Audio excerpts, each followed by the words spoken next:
जैसे मैंने आपको पिछली वीडियो में बताया था कि किम जोंग उन की बहन ने वार्निंग दी है, धमकी दी है वॉर की, और साथ ही साथ नॉर्थ कोरिया वॉर मोड में आ चुका है। बिल्कुल नॉर्थ कोरिया यही कर रहा है।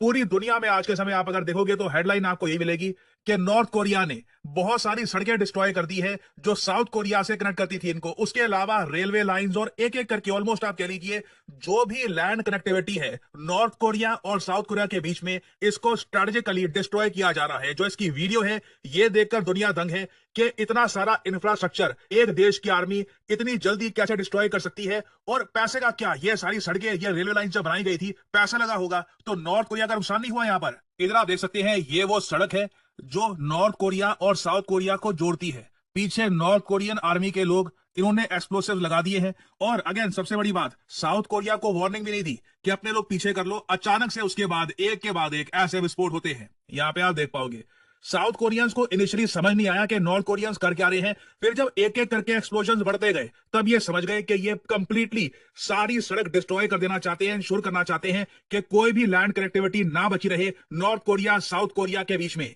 और साउथ कोरियन सोल्जर्स ने जब इनिशियली ये एक्सप्लोजन देखे ना, उनको एक बार को ये भी लगा कहीं नॉर्थ कोरिया का ये तो प्लान तो नहीं है कि ये सारी जो रेलवे लाइंस हैं और सड़कें हैं इसको डिस्ट्रॉय करने के बाद पैरा ट्रूपर से या फिर आर्टिलरी से बड़ा एक धमाका करेंगे, साउथ कोरिया में अटैक कर देंगे या रॉकेट्स लॉन्च करेंगे। देखिए अभी भी साउथ कोरिया में डर सबसे बड़ा यही है कि नॉर्थ कोरिया ऐसा तो नहीं है कि बहुत सारे मिसाइल्स लॉन्च करने वाला है, और मिसाइल्स लॉन्च करने से पहले जो 38th पैरेलल है, इधर आप देख पाओगे नॉर्थ कोरिया साउथ कोरिया के बीच में जो बॉर्डर है इसे एक इमेजिनरी लाइन के हिसाब से बनाया गया है जिसे हम 38th पैरेलल कहते हैं। तो अब साउथ कोरिया में डर यह है कि नॉर्थ कोरिया बड़ा अटैक ना कर they all over south Korea, और उसके रिस्पॉन्स में साउथ कोरियन मिलिट्री आर्मी जो साइज में बड़ी है, नंबर्स में बड़ी है, ये यहां पर नॉर्थ कोरिया में प्रॉपरली एंटर नहीं कर पाएगी। अब एक सवाल आपके माइंड में यह आएगा, मान लो कि नॉर्थ कोरिया इसके आगे कोई बड़ा अटैक नहीं करता, उस केस में क्या? उस केस में क्या हम यहां पर यह कह सकते हैं कि नॉर्थ कोरिया ने अपना नुकसान कर दिया बहुत बड़ा? इतना सारा इंफ्रास्ट्रक्चर डिस्ट्रॉय करने की आवश्यकता क्या थी? देखिए पहली बात तो किम जोंग उन चाहे अपीयरेंस में इतने क्लेवर ना लगते हो, he is a very clever leader.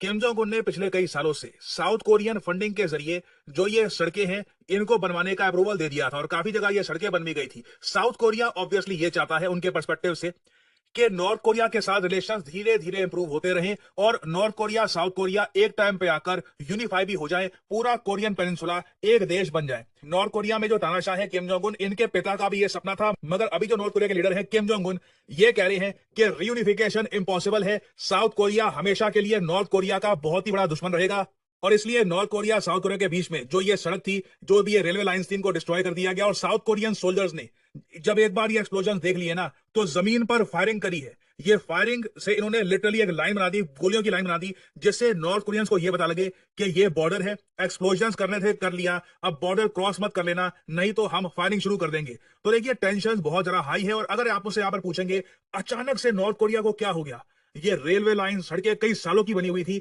अचानक से डिस्ट्रॉय क्यों किया नॉर्थ कोरिया ने? ये सब देखिए मैं यहाँ पे साफ साफ आपको बता दूं, ये सब जो जियोपॉलिटिकल इवेंट्स हो रहे हैं, चाहे हिजबुल्ला, ईरान, इजराइल का भी इशू क्यों ना हो, इस सब के पीछे ग्रैंड जियोपॉलिटिकल मास्टर है व्लादिमीर पुतिन। आपको याद होगा कुछ महीने पहले व्लादिमीर पुतिन ये गए थे नॉर्थ कोरिया में। बहुत सारी वीडियो सामने आई थी कि दोनों गाड़ियां चला रहे हैं, दोनों लीडर्स एक साथ घूम रहे हैं नॉर्थ कोरिया में। अगर मैंने जब इस टॉपिक पर वीडियो बनाई थी तो मैंने आपको कैटेगोरिकली कहा था कि रशिया नॉर्थ कोरिया ने एक म्यूचुअल डिफेंस एग्रीमेंट साइन कर लिया है जिसके अंदर लिटरली एक क्लॉज है, कल को रशिया पे अटैक होता है तो नॉर्थ कोरिया रक्षा करने आएगा, नॉर्थ कोरिया पे अटैक होता है तो रशिया रक्षा करने आएगा। आप ऑलरेडी देख रहे हैं यूक्रेन रशिया वॉर के बीच में नॉर्थ कोरियन सैनिक पहुंच चुके हैं। हालांकि नॉर्थ कोरिया ने ऑफिशियली मना कर दिया कि इनके सैनिक है नहीं, बट व्लादिमीर ज़ेलेंस्की ने खुद ये बात कंफर्म कर दी है कि नॉर्थ कोरियन सैनिक आज के समय लड़ रहे हैं रशियंस के बिहाफ पे। और दूसरी तरफ आप अगर देखो तो जैसे ही नॉर्थ कोरिया ने जो ये सड़कें हैं, रेलवे लाइन है, ये एक्सप्लोर करी है, रशिया की तरफ से स्टेटमेंट आ गई कि दुनिया को भूलना नहीं चाहिए कि जो म्यूचुअल डिफेंस एग्रीमेंट है रशिया नॉर्थ कोरिया के बीच में, ये अनएम्बिगियस है, मतलब क्लियर है। इसमें एक बात हमने क्लियरली बोली है, हम नॉर्थ कोरिया की रक्षा पे आएंगे। तो यहां पे एक मैसेज सेंड किया जा रहा है साउथ कोरिया को कि कोई बड़ा रिस्पॉन्स दिया या कुछ भी यहां पर किया तो नॉर्थ कोरिया की रक्षा करने रशियन मिलिट्री बिल्कुल आएगी। और तो और रशिया ने ओपनली साउथ कोरिया को भी ब्लेम किया है कि साउथ कोरिया रिस्पॉन्सिबल है फॉर टेंशंस, और कहा है कि डिप्लोमेसी की तरफ दोनों कंट्रीज को बढ़ना चाहिए ना। यहां पर हुआ क्या है, नॉर्थ कोरिया ने ना यूएसए का ध्यान और बटा दिया यहां पर।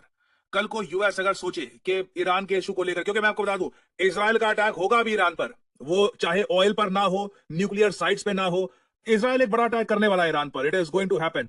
उस टाइम भी यूएस मिलिट्री कहीं ना कहीं इन्वॉल्व होगी। तो अगर कल को यूएस सोचे कि साउथ कोरिया से रिसोर्सेज थोड़ा सा निकाल कर या कुछ, यहां पे रशिया ने लिटरली ना यूएस को कह दिया है, आप इसराइल में भी उलझोगे, यूक्रेन में भी उलझोगे, नॉर्थ कोरिया साउथ कोरिया के इशू में भी उलझोगे। कोई बड़ी बात नहीं है कि आज से कुछ हफ्तों बाद, अभी नहीं होगा ये, it will most probably happen after few months. Russia literally north Korea south Korea के बीच में एक स्मॉल स्केल वॉरफेयर भी करवा सकता है यूएस को यहां पर और ज्यादा इन्वॉल्व कराने के लिए। और इस सब के बीच में मैं आपसे एक सवाल पूछूंगा, कड़वा सवाल है, मगर मैं चाहता हूं कि एज एन ऑडियंस आप मैच्योर हो, आप और ज्यादा मैच्योरिटी से जियोपॉलिटिक्स को देखो। जब इंडिया चाइना का इशू होता है तो रशिया क्या ऐसी बातें करता है कि चाइना जिम्मेदार है टेंशन के लिए? नहीं ना। अगेन मैं यहां पर इसका मतलब ये नहीं कह रहा कि रशिया इंडिया का दोस्त नहीं रहा। I will keep on repeating the same thing, Jio politics में कोई फ्रेंड कोई एनिमी कुछ नहीं होता, मगर रशिया के इंटरेस्ट में नहीं है कि जिस तरीके से नॉर्थ कोरिया का ये सपोर्ट करते हैं अगेंस्ट साउथ कोरिया, वैसा सपोर्ट ये इंडिया को दे रिगार्डिंग चाइना। ये एक जियो पॉलिटिकल रियलिटी है। और अगर यहाँ पे आप ये सोच रहे हैं कि नॉर्थ कोरिया ने तो ये सब इसलिए किया है ना क्योंकि साउथ कोरिया ड्रोन भेज रहा था नॉर्थ कोरिया की कैपिटल में बार बार, देखिए कोई जो ड्रोन या फिर बलून वाला इशू है ये कई सालों से नॉर्थ कोरिया साउथ कोरिया के बीच में चलता रहा है। बाय द वे इस पर्टिकुलर केस में साउथ कोरिया ने रिजेक्ट कर दिया कि इन्होंने कोई ड्रोन भेजा था नॉर्थ कोरिया में। क्लियरली इस पर्टिकुलर केस पे नॉर्थ कोरिया ने बहाना ढूंढा है कि देखो वो चीज गलत है ना, इस वजह से सारी सड़कें हम डिस्ट्रॉय कर रहे हैं, रेलवे लाइन हम डिस्ट्रॉय कर रहे हैं, और अपनी आर्टिलरी, जी हाँ अपनी जो आर्टिलरी गन्स हैं ये बॉर्डर पे प्लेस कर रहे हैं ताकि साउथ कोरियंस रात को प्रॉपरली सो ना पाए। हमेशा एक डर बना रहे कि कभी अगर नॉर्थ कोरिया ने अंधी बॉम्बिंग करनी स्टार्ट कर दी, आर्टिलरी शेल्स से अटैक करना स्टार्ट कर दिया, सारी सड़कें सब कुछ तो डिस्ट्रॉयड है, कैसे साउथ कोरियन मिलिट्री रिप्लाई करेगी? ऑब्वियसली साउथ कोरियन एयरफोर्स को यहां पे रोल प्ले करना होगा, बट हमको पता नहीं है इस वक्त कि नॉर्थ कोरिया को रशिया ने किस टाइप के एयर डिफेंस सिस्टम्स प्रोवाइड कर रखे हैं। सो अगेन ये टॉपिक बहुत इंपॉर्टेंट है। अगर आप सोच रहे हैं कि हुंडई का जो अभी रिसेंटली आईपीओ इंडिया में हुआ है क्या इस वजह से हुआ है कि नॉर्थ कोरिया साउथ कोरिया की टेंशन चल रही है, नहीं, मेन रीजन ये इंडिया की स्टॉक मार्केट बहुत बढ़िया, इन्वेस्टर्स यहाँ पे बहुत सारे हैं, तो अगर ये टेंशन ना भी हो रही होती तो भी हुंडई इंडिया में आना ही था। It is not a huge surprise, उसको कनेक्ट मत करिएगा इससे, इतनी ज्यादा यहाँ पे कोई बड़ी थ्योरी नहीं है, बट ये टॉपिक न्यूज में रहेगा। I will keep on making updated videos regarding this.